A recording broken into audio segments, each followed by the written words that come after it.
একটা ক্লান্তিহীন একাকী মা বাসে এক অচেনা লোকের কাঁধে অসতর্কতায় ঘুমিয়ে পড়ল। সে কি জানত যে সেই ব্যক্তি একটা বিশাল প্রতিষ্ঠানের সিইও এবং এই অপ্রত্যাশিত সাক্ষাৎ তার সম্পূর্ণ জীবনকে উল্টে পাল্টে দিতে চলেছে। এটি একটি হৃদয়গ্রাহী কাহিনী যা করুণা, মানসিকতা এবং জীবনের অপ্রত্যাশিত বাঁক দেখিয়ে তোলে, যেখানে এক সাধারণ যাত্রা ভাগ্যের দরজা খুলে দেয় এবং একা লড়াইয়ের মধ্যে ভালোবাসার আলো জ্বলে ওঠে। প্রমাণ করে যে সত্যিকারের সাহায্য কখনো অপ্রত্যাশিতভাবে আসে না, বরং এটি একটা গভীর যোগাযোগের ফল। শহরের জমজমাট দুপুরে বাসের জানালা দিয়ে ঢোকা জ্বলন্ত রশ্মি বছরের পর বছর ধরে বিবর্ণ মেঝেতে ছাপ রেখে যাচ্ছিল। বাইরের যানবাহনের সিগন্যালের ধ্বনি অভ্যন্তরীণ শীতল নিঃশ্বাসে মিশে যাচ্ছিল। এটি ছিল প্রতিদিনের জীবনের একটা অবিরাম ছন্দ। বাস নম্বর ৯ বান্দ্রা স্টেশনের কাছে একটা ছোট স্টপেজে থামল। দরজা খোলামাত্র রিয়া দ্রুত উঠে পড়ল। তার হাতে একটা পুরনো কাপড়ের থলে, যার স্ট্র্যাপগুলো ছিন্নভিন্ন হয়ে গেছে। চুল একটা রাবারের ব্যান্ডে বিশৃঙ্খলভাবে বাঁধা, চোখে নিদ্রাহীনতা এবং সূর্যবায়ুর কালো ছাপ। কেউ আসন ছাড়ল না। সে ভিড়ের মাঝে নীরবে দাঁড়িয়ে রইল। বাসে একটাই ফাঁকা আসন ছিল, জানালার পাশে বসা সেই ব্যক্তির পাশে, যে বাহিরের দিকে চেয়েছিল। তার চোখ নির্মেঘ, যেন এই ভিড়ভর্তি পৃথিবীর সাথে তার কোনো যোগসূত্রই নেই। রিয়া খুব ধীরে বসল, যেন কাউকে অসুবিধায় ফেলার আশঙ্কায়। তার কপালে পিঠে ঘাম জমে উঠেছিল। আজ মধ্যাহ্নে সে ৩টা প্রতিষ্ঠানে গিয়েছিল, কিন্তু সকলে অস্বীকার করেছিল। এক স্থানে বলল বিশ্ববিদ্যালয় মধ্যপথে ছাড়া লোক নেন না, অন্য স্থানে বলল তাদের কাছে পর্যাপ্ত কর্মী রয়েছে। তার থলেতে চাকরির আবেদনপত্র সকাল থেকে বারবার বার করে রাখার কারণে কুঁচকে গিয়েছিল। সে চোখ বুঝল। তার মাথা বাসের দোলানির সাথে দুলছিল। দেহ ভয়ানক অবসন্ন, আর কখন যেন নিদ্রা এসে গেল। তার মাথা ধীরে ডান দিকে ঝুঁকে পড়ল, আর পাশের অচেনা ব্যক্তির কাঁধে এসে লেগে গেল। সেই ব্যক্তি পিছনে ফিরল না, শুধু পায়ে রাখা হাতটা সামান্য নড়ল, তারপর আগের মতোই স্থির হয়ে গেল। সামনে বসা এক বয়স্ক মহিলা দেখল আর পাশের লোককে ধীরে বলল, বেচারি, আজকালকার শিশুদের কত শ্রম করতে হয়, এখন থেকেই এত অবসন্ন। কেউ প্রত্যুত্তর দিল না, কিন্তু বাসে বসা কয়েকজনের চোখে একটা মৃদু ভাব দেখা গেল। একটা তরুণী মা একটা অচেনা লোকের কাঁধে নিদ্রায় লীন, এমন দৃশ্য প্রত্যাহিক দেখা যায় না, কিন্তু যখন দেখা যায় তখন মনকে শান্ত করে দেয়। চালক আয়নায় দেখল, কিছু বলল না, আর রেডিওতে বাজতে থাকা পুরনো রোম্যান্টিক সুরের ধ্বনি সামান্য কমিয়ে দিল। পুরনো প্রেমের ধ্বনি ধীরে ধীরে বাজছিল, যা রিয়া সমান নিঃশ্বাসের সাথে মিশে গেল। একটা বাঁকে বাস অকস্মাৎ ব্রেক করল। সম্পূর্ণ বাসটা দুলে উঠল। রিয়া অবাক হয়ে জেগে উঠল। কয়েকবার চোখ ঝাপটাল, তারপর বুঝতে পারল তার মাথা একটা অচেনা লোকের কাঁধে। সে ঘাবড়ে উঠে দাঁড়াল আর তাড়াহুড়োয় বলল, ক্ষমা করবেন, আমার অভিপ্রায় ছিল না। লোকটা ধীরে মাথা নেড়ে দিল। ঠোঁট থেকে একটি শব্দও বেরোল না। তার মুখ দুপুরের রশ্মিতে চকচক করছিল, কঠোর কিন্তু শীতল নয়। যখন রিয়া মাথা নিচু করে জিনিসপত্র সংগ্রহ করছিল আর চার্চ গেটের কাছে স্টপেজে নামার জন্য ভিড়ে প্রবেশ করছিল, তখন সেই লোকটার চোখ ধীরে ধীরে রিয়ার পিছনে লেগে রইল। সে এত তাড়াতাড়ি চলে গেল যে জানতেও পারল না তার মেয়ে মিষ্টির ছোট রুমাল আসনে পড়ে গিয়েছিল। সেই রুমালে বিবর্ণ হয়ে যাওয়া গোলাপি সুতোয় মিষ্টি নাম সেলাই করা ছিল, যা বাসের পুরনো জানালা দিয়ে আসা আলোয় নীরবে পড়ে রইল। লোকটা রুমাল তুলল, কিছুক্ষণ নীরবে দেখল, তারপর ধীরে ভাঁজ করে নিজের বুকের পকেটে রেখে দিল। তার ঠোঁটে একটা সামান্য হাসি ফুটল। বলা কঠিন এটা প্রশংসার হাসি ছিল না কিছু আরও গভীর। শুধু তার চোখ সামান্য সংকুচিত হয়ে গেল, যেন কোনো দূরবর্তী স্মৃতি স্মরণ করছে। যখন রিয়া ফুটপাথে চলছিল, তার হৃদয় এখনও ঘাবড়ে দ্রুত ধুকধুক করছিল। কপালে ঘাম, পেট সকাল থেকে কিছু না খাওয়ায় গুড়গুড় করছিল। বাজারের কাছে রাস্তার পাশের একটা ছোট খাবারের দোকান বন্ধ হচ্ছিল। ডাল আর সবজির সুবাস বাতাসে ছড়িয়ে পড়ছিল, কিন্তু সে শুধু একবার চোখ বুলিয়ে মাথা নিচু করে এগিয়ে গেল। তার পকেটে এতটাই অর্থ ছিল যে আজ রাতে মা মেয়ের জন্য এক পাও রুটি কিনতে পারবে। ভাড়ার আর্দ্র ঘরে ফিরে রিয়া দেখল মিষ্টি ঘুমিয়ে পড়েছে। তার মুখ এখনও নড়ছে, যেন স্বপ্নে মায়ের নাম ডাকছে। সে নীরবে মেয়ের পাশে বসল। ঘাম মোছার জন্য রুমাল বার করতে থলে খুলল, কিন্তু অনেক অনুসন্ধানের পরেও পেল না। তার জায়গায় একটা অদ্ভুত কাগজের খণ্ড বেরিয়ে এলো। সে খুলল। সাদা কাগজে ছাপা কয়েক লাইন। শিশুর যত্নের জন্য লোক প্রয়োজন, থাকার ব্যবস্থা সহ বেতন আলোচনা করে নির্ধারণ হবে। সরাসরি সাক্ষাৎকার, নিচে ঠিকানা, ভিলা নম্বর 15, গুলমোহর ভিলা। রিয়া বিস্মিত হয়ে গেল। এই কাগজ সে আগে কখনো দেখেনি। থলে উল্টে পাল্টে দেখল, সকালে এটা তার মধ্যে ছিল না, বাসে কেউ রেখে দিয়েছে। সে ঘুমন্ত মিষ্টির দিকে চাহিল, যার গাল সূর্যে লাল হয়ে গিয়েছে। কাগজের খণ্ডটা শক্ত করে চেপে ধরল। তার হৃদয়ে সন্দেহ, ভীতি আর আশার মাঝে এক অদ্ভুত অনুভূতি জেগে উঠল। এটা ছিল তার হতাশায় ভরা দিনগুলোর ধুলোভর্তি স্তর ভেদ করে আসা একটা সূক্ষ্ম আলোর রেখা। বাইরে ঝিঝির ডাক শুরু হয়ে গিয়েছিল। আজকের দুপুরও প্রত্যাহিকের মতো রশ্মি, ক্ষুধা আর চিন্তায় ভরা হতে পারত, কিন্তু কোথাও যেন মনে হল কিছু পরিবর্তিত হতে শুরু করেছে। দিন অস্ত যাওয়ার ধোঁয়াটে আলোয় রিয়া আর একবার কাগজের খণ্ডটা দেখল। তার চোখে দ্বিধা ছিল। সে জানত না বাসে তার পাশে বসা লোকটা এই কাগজের সাথে যুক্ত কিনা। পরের দুপুরে আকাশ এখনও জ্বলছে, কিন্তু রিয়ার কাছে গতকালের চেয়ে বেশি শান্তি অনুভূত হচ্ছিল। হয়তো তার থলে রাখা ছোট কাগজটা তার কঠোর দিনগুলোর মাঝে আশার একটা রেখা জাগিয়েছে। সে মিষ্টিকে বাসস্টপ থেকে প্রায় 1 কিলোমিটার হেঁটে গুলমোহর ভিলায় নিয়ে গেল, যেটাকে শান্ত গাছপালায় ভর্তি ভিলা এলাকা বলা হয়। রিয়া ভিলা নম্বর 15 সামনে দাঁড়িয়েছিল, যেখানে সেই অদ্ভুত কাগজটা তাকে পাঠিয়েছে। উঁচু গেট, লোহার খোদাই করা রেলিং, ভিতরে গুলমোহর গাছের ছায়া পাথরের পথে শীতলতা দিচ্ছে। রিয়া দ্বিধা করছিল। এই বাড়িটা খুবই বিলাসপূর্ণ আর শান্ত লাগছিল, তার আর তার মেয়ের জীবনযাত্রার সাথে সম্পূর্ণ ভিন্ন। সে মিষ্টির দিকে চাহিল। মিষ্টি তার হাত শক্ত করে ধরেছিল। তার গোলাকার চোখ অচেনা আশঙ্কায় ভর্তি। মা, এটা কার বাড়ি, এত বিশাল? মিষ্টি ধীরে জিজ্ঞাসা করল। রিয়া জোর করে হেসে বলল, কারো একজনের বাড়ি বেবি, এখানে চাকরির জন্য এসেছি। তুমি এখানে ভালো করে বসো, মা 1 মিনিটে আসছে। সে ঘণ্টা বাজাল। ধ্বনি গম্ভীর হয়ে উঠল। কিছুক্ষণ পর গেট সামান্য খুলল, আর একজন মধ্যবয়সী লোক, ধূসর শার্ট পরা, গম্ভীর মুখে বেরিয়ে এলো। এটা ছিল হরি সিং, ভিলার পুরনো পরিচালক। কি প্রয়োজন? জি, শিশুর যতয়ের চাকরির বিজ্ঞাপন দেখেছি, আমি আবেদন করতে এসেছি। হরি সিং রিয়াকে মাথা থেকে পা পর্যন্ত দেখল। পুরনো শার্ট, বিবর্ণ কালো প্যান্ট, ছিন্ন চপ্পল। আর কিছু বলার প্রয়োজন ছিল না। তার চোখই বলে দিল এই স্থানের যোগ্য নয়। এখন আর প্রয়োজন নেই, যান। কিন্তু কাগজে স্পষ্ট লেখা আছে, ভর্তি এখনও চলছে। রিয়া ধীরে করে পকেট থেকে কাগজ বার করে দুর্বল প্রমাণের মতো তুলে ধরল। হরি সিং একবার চোখ বুলিয়ে ভিতরের দিকে ঘুরে গজগজ করল। কে এই বোকার মতো তাজ করছে? রিয়া ঘুরতে যাচ্ছিল। অকস্মাৎ দোতলার বারান্দা থেকে একটা শান্ত, গভীর মহিলা কণ্ঠস্বর এলো। হরি সিং, ওকে ভিতরে ডাকো। আমি দেখতে চাই। হরি সিং অবাক হয়ে উপরে চাহিল, আর ধীরে মাথা নিচু করল। জি মালকিন। রিয়া উপরে চাহিল।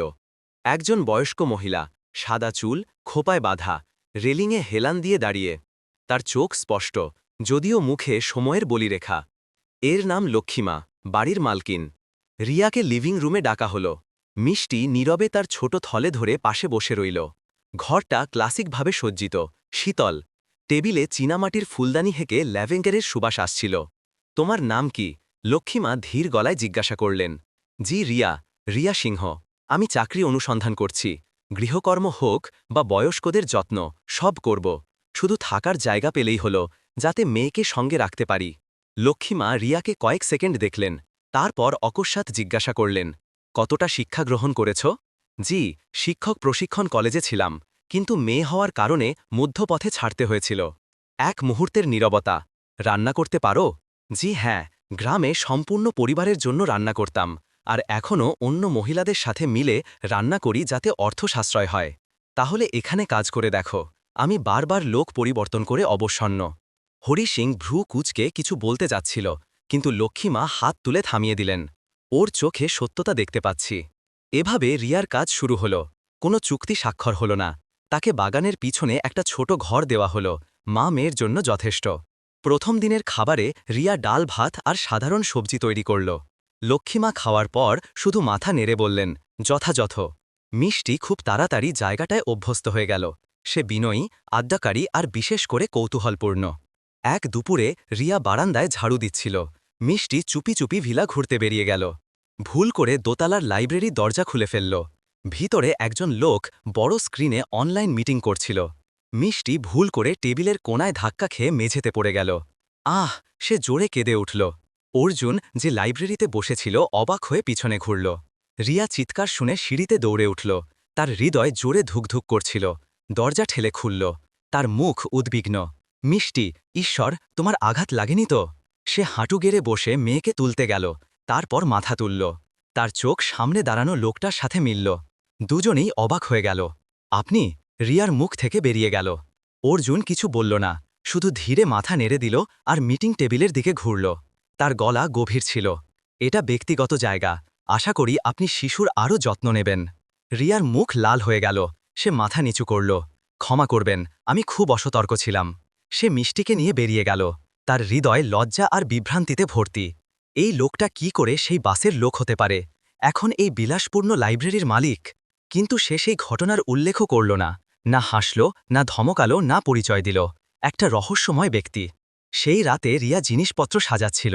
তার মন অস্থির। লক্ষ্মীমা কি মত পরিবর্তন করবেন? এই লোকটা কি তার নতুন চাকরিতে প্রভাব ফেলবে? লিভিং রুমে অর্জুন লাইব্রেরি থেকে নেমে এলো। এক গ্লাস জল নিল। তার গলা বাতাসের মতো সামনে ছিল।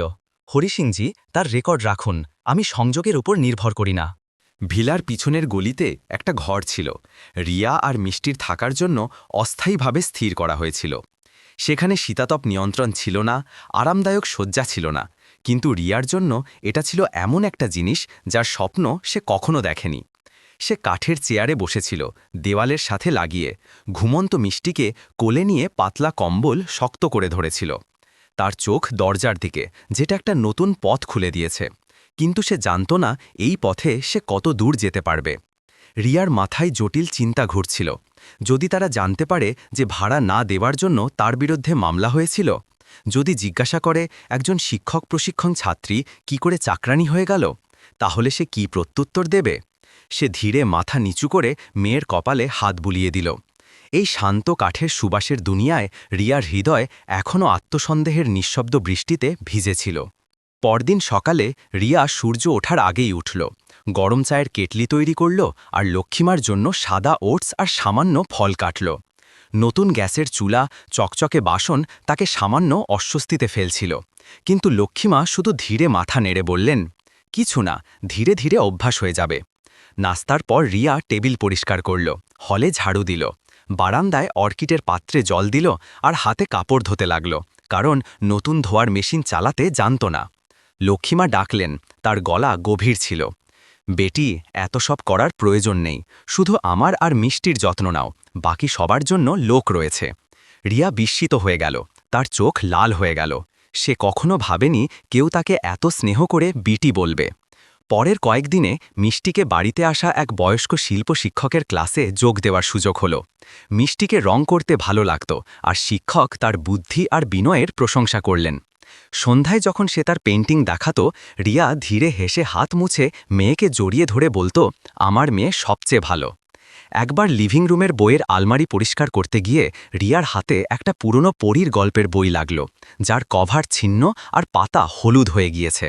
সে প্রতি রাতে ঘুমানোর আগে মিষ্টিকে পড়ে শোনাত। তার গলা গ্রীষ্মের সামান্য বায়ুর মতো মৃদু ছিল।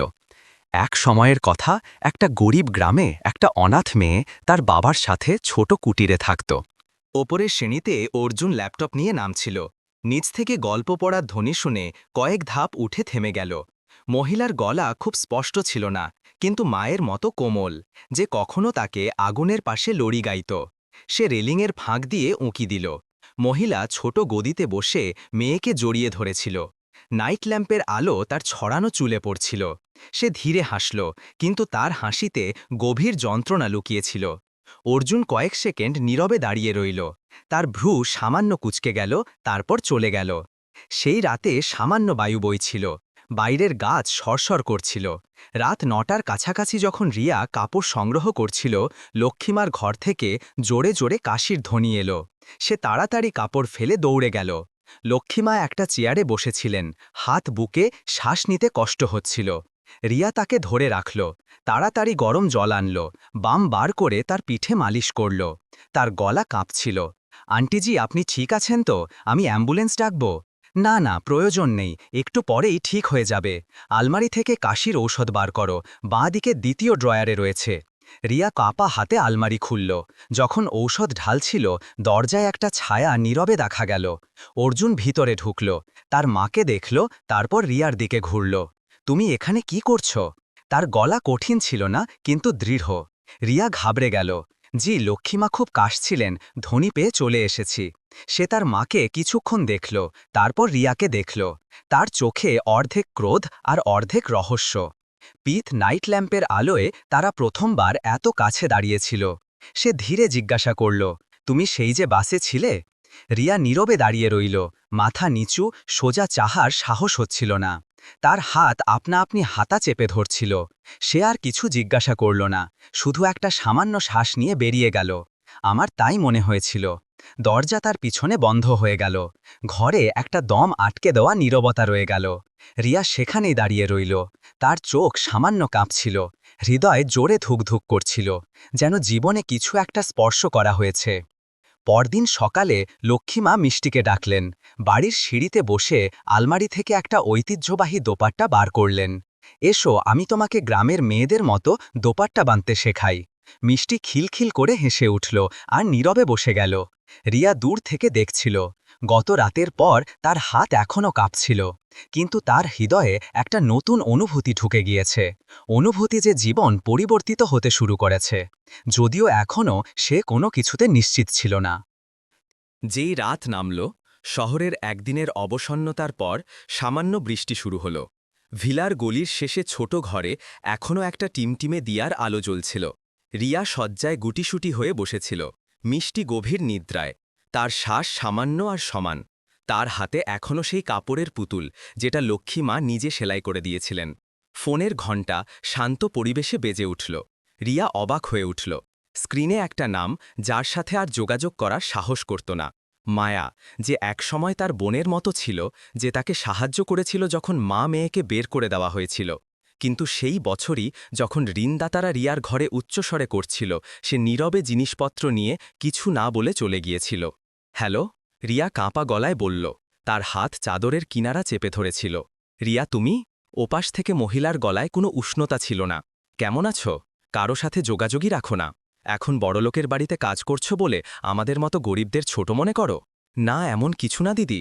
মনে আছে, আমি তোমাকে একটা ছোট খাবারের দোকানে বাসন ধোয়ার কাজ জুটিয়ে দিয়েছিলাম। কয়েকদিন কাজ করে পালিয়ে গেলে, বললে গন্ধ সহ্য হয় না। তখনই বুঝেছিলাম তুমি এমন মেয়ে, কোথাও টিকবে না। রিয়া ঠোঁট কামড়ে ধরল, চোখে নীরবে জল গড়িয়ে পড়ল। এটা তিরস্কারের জন্য নয়, এটা যন্ত্রণার জন্য, যে যারা একসময় সাহায্য করে তারাই তোমাকে গহ্বরে ঠেলে দিতে পারে। ক্ষমা করে দাও, আমি এমন ভাবিনি। তার গলা ভেঙে গেল। ছাড়ো, শুধু দেখতে ফোন করেছিলাম, জীবিত আছো কি মৃত হয়ে গেছো। কিছু বলার প্রয়োজন নেই, রাখছি। ফোন কেটে গেল। বাইরে বৃষ্টির ধ্বনি অকস্মাৎ জোর হয়ে গেল, যেন রিয়ার গলায় আটকে থাকা ফুপিয়ে নিচ্ছিল। সে মুখ মুছে একটা পাতলা শাল গায়ে দিয়ে ধীরে গলিতে বেরিয়ে গেল। রাতের বায়ু কাঠের দরজার ফাঁক দিয়ে সরসর করে প্রবেশ করছিল। রিয়া রেলিংয়ে হেলান দিয়ে দাঁড়াল, কাঁধ শক্ত করে ধরে। নিচে লিভিং রুমের আলো এখনও জ্বলছিল। এই সময় ভিলায় একমাত্র উষ্ণ আলো। সে নিচে চাহিল। অর্জুন কাছের দরজার কাছে তার কাজের টেবিলে বসেছিল। সাদা শার্ট পরা, হাতে ফাউন্টেন পেন, মোটা কাগজে লিখছিল। তার মনোযোগ সম্পূর্ণ কেন্দ্রীভূত। রিয়া ঘুরতে যাচ্ছিল, কিন্তু অকস্মাৎ অর্জুন মাথা তুলল। এক মুহূর্তের জন্য চোখাচোখি হল, কিন্তু সে কিছু বলল না, শুধু ধীরে মাথা নেড়ে আবার কাজে মন দিল। সে ঘুরল আর ধীরে আস্তে নিজের ঘরের দিকে চলল। কিন্তু দরজা বন্ধ করার আগে পিছন থেকে একটা সামান্য ধ্বনি এলো। অর্জুন সেখানে দাঁড়িয়ে, হাতে সাদা চীনামাটির কাপ, যেখান থেকে আদার চায়ের ধোঁয়া বেরোচ্ছিল। কিছু ধ্বনি পেয়েছিলাম, মনে হলো কিছু হয়েছে। দেখি তোমার ঘরের আলো জ্বলছে। জি, আমি ঠিক আছি, নিদ্রা আসছিল না। রিয়া ধীরে প্রত্যুত্তর দিল। মুখ তোলার সাহস হচ্ছিল না। অর্জুন কাপটা জানালার কিনারায় রেখে দিল। তার গলা গভীর ছিল। যাদের রক্তচাপ কম, তারা সম্পূর্ণ রাত জেগে থাকলে সকালে মাথা ঘুরতে পারে। আদার চা পেট গরম রাখে, নিজের যত্ন নাও। তারপর সে ঘুরে চলে গেল। আর কিছু জিজ্ঞাসা করল না, ধন্যবাদ বলার সুযোগও দিল না। বায়ু এখনও বারান্দায় সরসর করছিল। রিয়া শীতল পাথরের সিঁড়িতে বসে পড়ল, গরম চায়ের কাপ হাতে। তার হৃদয় শান্ত রাতে হ্রদের মতো থেমে গিয়েছে। আদার গরম তার হাত থেকে বুক পর্যন্ত পৌঁছালো। অনেক দিন হয়ে গিয়েছে, কেউ মনে রাখেনি যে ক্ষুধায় তার রক্তচাপ কমে যায়। কেউ সেই রাতগুলোর দিকে চাহেনি যখন সে মেয়ের দুধের অর্থের চিন্তায় জেগে থাকত। কিন্তু এই লোকটা মনে রেখেছে। সে মুখ তুলল যাতে বায়ু তার ভেজা চোখ শুকিয়ে দেয়, কিন্তু চোখের জল এখনও নীরবে বয়ে যাচ্ছিল। অনেক বছর পর সে প্রথমবার কাঁদল, দুঃখের জন্য নয়, যন্ত্রণার জন্য নয়, এজন্য যে তার শুকিয়ে যাওয়া হৃদয়ে কেউ এক ফোঁটা জল দিয়ে সেচ দিয়েছে, যা তার বন্ধা মনকে নাড়া দেওয়ার জন্য যথেষ্ট ছিল। একটা প্রশ্ন তার হৃদয়ে ঘুরছিল, কেন একটা অচেনা লোক তাকে পরিচিতদের চেয়ে বেশি বোঝে? ঘরে ফিরে রিয়া ধীরে মেয়ের ওপর কম্বল টেনে দিল। কোনায় রাখা ছোট দিয়াটা দেখল, যার নীল শিখা কাঁপছিল, কিন্তু তবু জ্বলছিল। ঠিক তার মতোই, যে মহিলা অনেক ঝড়ের মধ্যে দিয়ে গিয়েছে, তবু প্রতি রাতে তার মেয়ের জন্য জ্বলতে চেষ্টা করছে। দুপুরের বৃষ্টি বিলায় এমন ঝড় ছিল যেন সম্পূর্ণ আকাশ ঝরে পড়েছে। ভারী ফোঁটাগুলো গ্যারেজের টিনের ছাদে পড়ে সম্পূর্ণ শান্ত জায়গায় গমগম করছিল। রিয়া পিছনের উঠোনে ছোট ছাউনির নিচে গুটিসুটি বসেছিল। তার হাত একটা শাল ধরছিল, যেটা সকালে লাল মাটিতে ময়লা হয়ে গিয়েছিল। সে জানত না কেন সে এখানে কাপড় ধরছে, যখন বাড়িতে নতুন ধোয়ার মেশিন রয়েছে।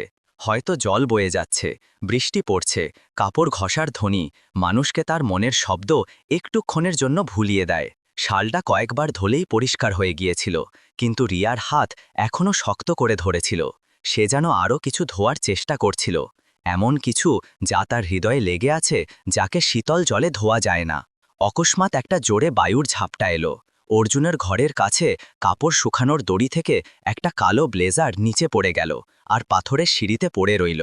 রিয়া মাথা তুলল, তার চোখে তৎক্ষণাৎ পরিবর্তন এলো। সে ব্লেজারটাকে চোখে নয়, স্মৃতির ভাঙা খণ্ড দিয়ে দেখল। বৃষ্টিতে ভিজে যাওয়া কালো ব্লেজার, ভেজা কাপড়ের সুবাস, বিদ্যুতের ঝলক আর একটা পুরুষের চিৎকার, যদি ক্ষুধায় মরতে চাও তাহলে মেয়েকে নিয়ে টানাটানি করো না। তার দুটো হাত শক্ত হয়ে গেল, শ্বাস দ্রুত, সম্পূর্ণ শরীর প্রতিক্রিয়ায় কাঁপতে লাগল। তারপর কোনো নিয়ন্ত্রণ ছাড়াই রিয়া কেঁদে ফেলল, শিশুর মতো কাঁদল, যেন গত কয়েক বছর ধরে কাঁদার অনুমতিই পায়নি। তার মুখ বিকৃত হয়ে গেল, হাত দিয়ে ঢাকার চেষ্টা করল, কিন্তু জল বয়ে যেতেই থাকল। ঠিক তখনই দরজা খোলার ধ্বনি হল। অর্জুন বারান্দায় বেরোল, হাতে একটা ফাইল। সে তার গাড়ির দিকে যাচ্ছিল, কিন্তু যখন রিয়াকে ব্লেজারের কাছে বসে কাঁদতে দেখল, তার পা থেমে গেল। সে কিছু বলল না, শুধু কাছে এসে নীরবে একটা শুকনো তোয়ালে পাথরের সিঁড়িতে রেখে ঘুরে চলে গেল। রিয়া মাথা তুলল না, ধন্যবাদ বলল না। ভয় ছিল এখন মুখ খুললে তার গলা হাজার টুকরো হয়ে যাবে। তখনই মিষ্টির ছোট ছোট পায়ের ধ্বনি এলো, ঘাসের ডালের মতো সামান্য আর নিষ্পাপ। মা, মা, তার গলা উঠছিল। রিয়া তাড়াতাড়ি মুখ মুছে তার একটা ভাঙা হাসি আনার চেষ্টা করল। মিষ্টি মোমের রঙে আঁকা একটা ছবি এগিয়ে দিল। দুজন, একজন বড়, একজন ছোট, একটা বড় ছাতার নিচে বৃষ্টিতে দাঁড়িয়ে। নিচে শিশুদের মতো লেখা, মা আর আমি সর্বদা একসাথে থাকব। রিয়া স্তম্ভিত হয়ে গেল। ছবিটা তার হাতে ধীরে কাঁপছিল। চোখের জল আবার বয়ে যেতে লাগল, কিন্তু এবার যন্ত্রণার জল নয়। এটা সেই মানুষের জল যে প্রথমবার বুঝল সে একা নয়। সে মেয়েকে জড়িয়ে ধরল, কাপা হাতে তার চুলে বিলি কাটল। সে কখনো তার মেয়ের জন্মদিন উদযাপন করেনি, কখনো উপহার দেয়নি, কখনো বেলুন ঝুলায়নি বা মোমবাতি জ্বালায়নি। কিন্তু এবার প্রথম জন্মদিনের উপহার তার মেয়ের কাছ থেকে এলো। সেই ছোট হৃদয় তার মাকে স্মৃতির গভীর গহ্বর থেকে টেনে তুলল। ক্ষমা করে দাও মা, আমি ততটা শক্তিশালী নই যতটা তুমি ভাবো, সে ফিসফিস করে বলল। মিষ্টি সম্পূর্ণটা বুঝল না, কিন্তু তবু মায়ের গলা শক্ত করে জড়িয়ে ধরল। মুখ মায়ের কাঁধে লুকিয়ে ফেলল, যেন ভয় মা হারিয়ে যাবে। দোতলার কাজের ঘরের কাঁচের জানালা থেকে অর্জুন নীরবে দাঁড়িয়েছিল। তার চোখ সেই দৃশ্যে অনেকক্ষণ আটকে রইল। মহিলা বৃষ্টিতে গুটিসুটি বসে মেয়েকে জড়িয়ে ধরে, হাতে একটা ছোট ছবি। বাড়ির ভিতর থেকে আসা আলো তার পাতলা গাল, সোজা নাক আর সেই চোখগুলোকে উজ্জ্বল করছিল, যে চোখ এখন জলের জন্য শুকনো আর এখন করুণার জন্য আবার কাঁদতে জানে। এমন মহিলারা দুঃখের সীমা পর্যন্ত শক্তিশালী হয়, সে ফিসফিস করে বলল। তার পিছনে লক্ষ্মীমা প্রবেশ করলেন, এক মুহূর্ত থামলেন। কি ভাবছ? অর্জুন ঘুরল, তার গলা ধীর ছিল। কিছু মানুষের হাড় ভাঙলে সবাই দেখে, কিন্তু কারো হৃদয় ভাঙলে কেউ জানে না। লক্ষ্মীমা কিছু বললেন না, শুধু তার ছেলেকে অনেকক্ষণ দেখলেন, তারপর হাসলেন। 2 কাপ গরম চা ঢাললেন আর 1 কাপ অর্জুনের সামনে রাখলেন। পিছনের উঠোনে বৃষ্টি থেমে গিয়েছিল। ব্লেজারটা এখনও পাথরের সিঁড়িতে নীরবে পড়েছিল, কিন্তু এটা আর ভয়ের স্মৃতি নয়, বরং এক মহিলার হৃদয়ে আসা ঝড়ের একটা নিঃশব্দ সাক্ষী হয়ে গিয়েছে। সেই রাতে যখন রিয়া মেয়ের আঁকা ছবিটা ঘরের দেওয়ালে টাঙালো, তখন সে মা আর আমি সব সময় একসাথে থাকব লাইনের দিকে অনেকক্ষণ চেয়ে রইল। আর অনেক বছরে প্রথমবার তার সাহস হলো বিশ্বাস করার যে এটা সত্যি হতে পারে। সেই সন্ধ্যায় ভিলার কিনারে বাঁশের ঝোপ থেকে সূর্যের আলো ছেঁকে আসছিল। পাথরের মেঝেতে একটা গরম হলদে রেখা ফেলছিল। এটা একটা সাধারণ দিনের মতো কেটে যেত, যদি না লক্ষ্মীমা ঔষধ খাওয়ার পর অকস্মাৎ প্রস্তাব না দিতেন। আজ আমার দেহ খারাপ, খাবার তৈরির পর তুমিও আমার সাথে খেয়ে নাও, মিষ্টিও। রিয়া থমকে গেল, টেবিল মোছা হাতটা মধ্যপথে থেমে গেল। সে অস্বীকার করতে যাচ্ছিল, তার আগেই লক্ষ্মীমা তালি দিয়ে বললেন, লজ্জার কি আছে, বাড়িতে মোটে কয়েকজন, প্রতিদিনের খাওয়া নীরবে একটা রীতির মতো খেতে আমি বিরক্ত। খাবারের টেবিল পিছনের বাগানের কাছে স্থাপন করা হলো, যেখানে পাথরের উঠোন ছিল। বায়ু সুপারি গাছের পাতা বুলিয়ে যাচ্ছিল, আর চড়ুই সাদা মোগরার ঝোপে চিঁচি করছিল। রিয়া ঘাবড়ে গিয়েছিল। সে নতুন তৈরি টকডালের বাটি বাইরে রাখল। এটা দক্ষিণ ভারতীয় শৈলীর টকডাল, তেঁতুলের টক, ধনিয়া আর তাজা সবজির সুবাস। মিষ্টি তার পিছন পিছন আসছিল, হাতে ছোট ভাতের বাটি। তার চোখ চকচক করছিল, কারণ সে প্রথমবার তার নকল দাদির সাথে খাবার টেবিলে বসছে। কিন্তু যেই রিয়া টেবিলের শেষ চেয়ারে বসতে যাচ্ছিল, পিছন থেকে পায়ের ধ্বনি তাকে অবাক করে দিল। অর্জুন বেরিয়ে এলো, সাদা শার্টের বদলে সাধারণ ধূসর শার্ট। সে এক মুহূর্ত থামল, খাবারের টেবিল দেখল, আর কিছু না বলে একটা চেয়ার টেনে বসে পড়ল। পরিবেশ সামান্য উত্তেজিত হয়ে গেল। মিষ্টি তার মাকে দেখল, তারপর লক্ষ্মীমার দিকে, যেন কোনো সংকেতের অপেক্ষায়। দাদি, আমি আপনার জন্য সবজি তুলে দিই। সে তার চামচে করে সামান্য সবজি তুলে লক্ষ্মীমার বাটিতে দিল।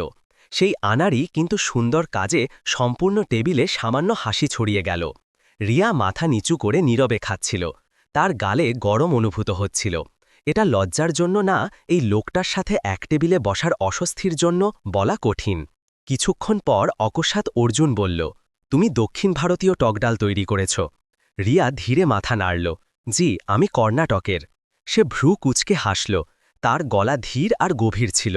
শিশুকালে আমার মা এটা তৈরি করতেন, কিন্তু তিনি সামান্য গুড় দিতে ভালোবাসতেন। যখনই আবহাওয়া পরিবর্তিত হতো, রান্নাঘরে টকডালের সুবাস আসত। এই বলে সে চুপ করল।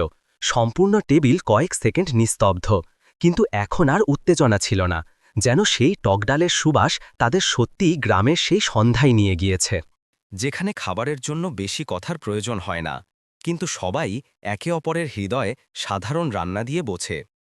মিষ্টি খেতে খেতে আজকের ড্রয়িং ক্লাসের গল্প বলছিল, কি করে শিক্ষক একটা বিড়াল আঁকলেন যার কান বাঁকা ছিল।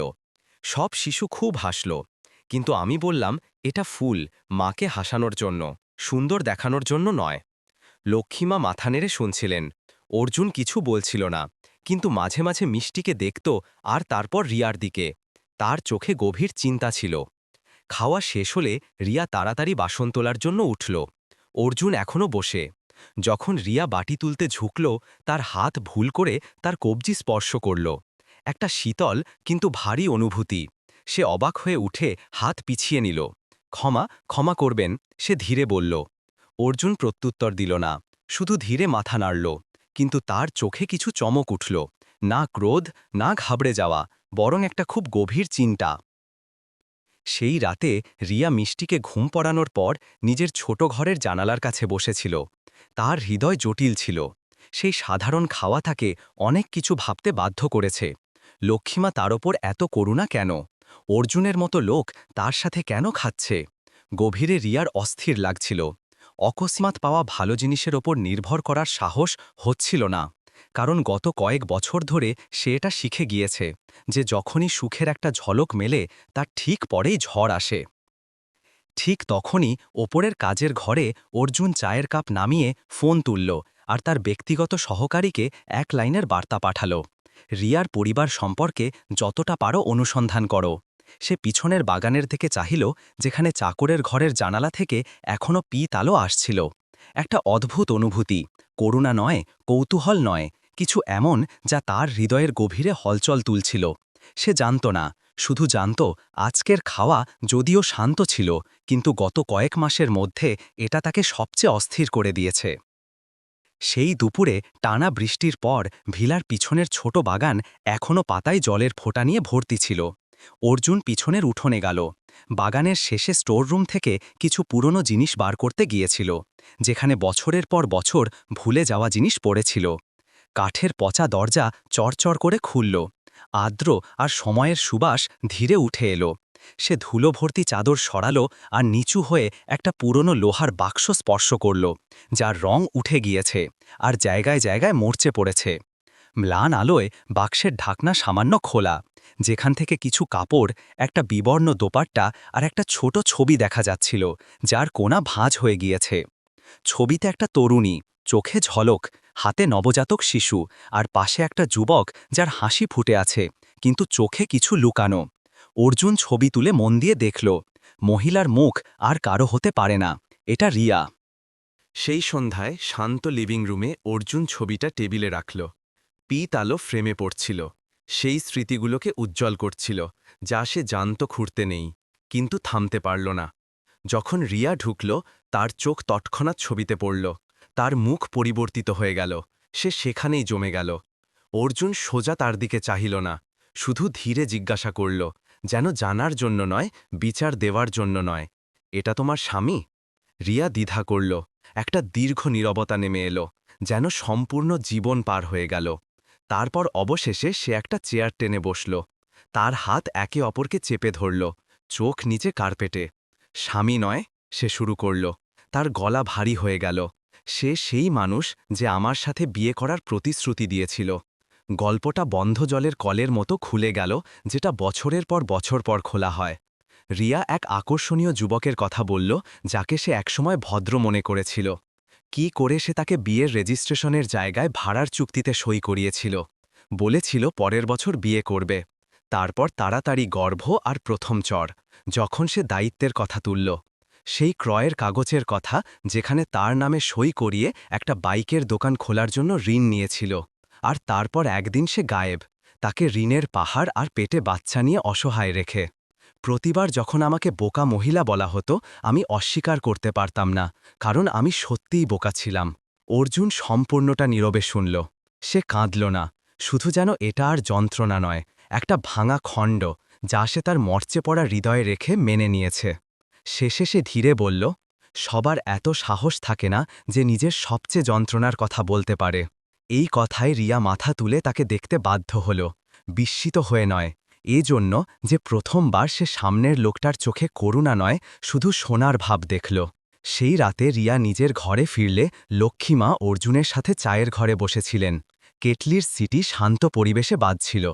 তুমি কি ভাবছ? তিনি ধীরে জিজ্ঞাসা করলেন। অর্জুন চাহিল না, সে চিন্তায় মগ্ন ছিল। আমি ভাবিনি সে এত কিছু সহ্য করেছে। লক্ষ্মীমা ধীরে হাসলেন, তার চোখে দুঃখ ছিল। একটা আদর্শ মানুষের অপেক্ষা করো না বাবা, মাঝে মাঝে যা ভেঙে গেছে সেটাই সবচেয়ে শক্ত করে ধরে, কারণ তারা জানে কি জিনিস সহজে হারিয়ে যায়। প্রতিবার যখন আমাকে বোকা মহিলা বলা হতো, আমি অস্বীকার করতে পারতাম না, কারণ আমি সত্যিই বোকা ছিলাম। অর্জুন সম্পূর্ণটা নীরবে শুনল। সে কাঁদল না, শুধু যেন এটা আর যন্ত্রণা নয়, একটা ভাঙা খণ্ড, যা সে তার মরচে করার হৃদয়ে রেখে মেনে নিয়েছে। শেষে সে ধীরে বলল, সবার এত সাহস থাকে না যে নিজের সবচেয়ে যন্ত্রণার কথা বলতে পারে। এই কথায় রিয়া মাথা তুলে তাকে দেখতে বাধ্য হল, বিস্মিত হয়ে নয়, এজন্য যে প্রথমবার সে সামনের লোকটার চোখে করুণা নয়, শুধু সোনার ভাব দেখল। সেই রাতে রিয়া নিজের ঘরে ফিরলে লক্ষ্মীমা অর্জুনের সাথে চায়ের ঘরে বসেছিলেন। কেটলির সিটি শান্ত পরিবেশে বাজছিল। তুমি কি ভাবছ? তিনি ধীরে জিজ্ঞাসা করলেন। অর্জুন চাহিল না, সে চিন্তায় মগ্ন ছিল। আমি ভাবিনি সে এত কিছু সহ্য করেছে। লক্ষ্মীমা ধীরে হাসলেন, তার চোখে দুঃখ ছিল। একটা আদর্শ মানুষের অপেক্ষা করো না বাবা, মাঝে মাঝে যা ভেঙে গেছে সেটাই সবচেয়ে শক্ত করে ধরে, কারণ তারা জানে কি জিনিস সহজে হারিয়ে যায়। ছোট ঘরের কোণে রিয়া লোহার বাক্সটা সজার নিচে রেখে দিল।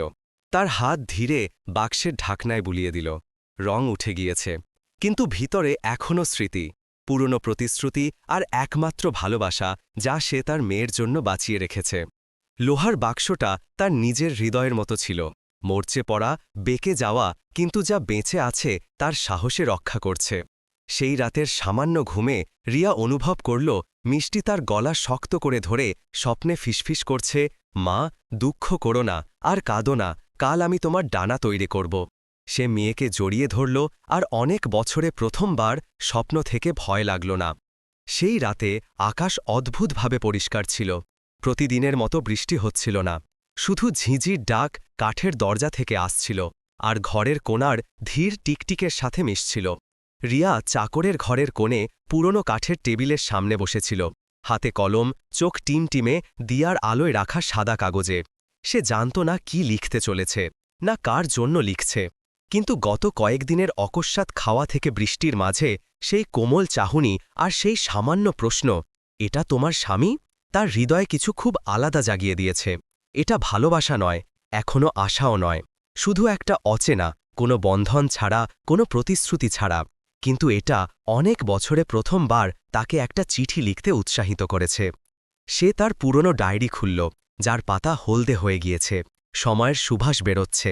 কলম কাঁপছিল, আর তারপর শব্দ আস্তে আস্তে উঠে আসতে লাগল, যেন প্রতি শ্বাসের সাথে, আপনি কে, আমি এটাও জানি না, আমি এটাও জানি না আপনাকে আপনি বলা উচিত কিনা, কারণ আমরা না এত কাছের, না এত অচেনা যে ভুলে যাই।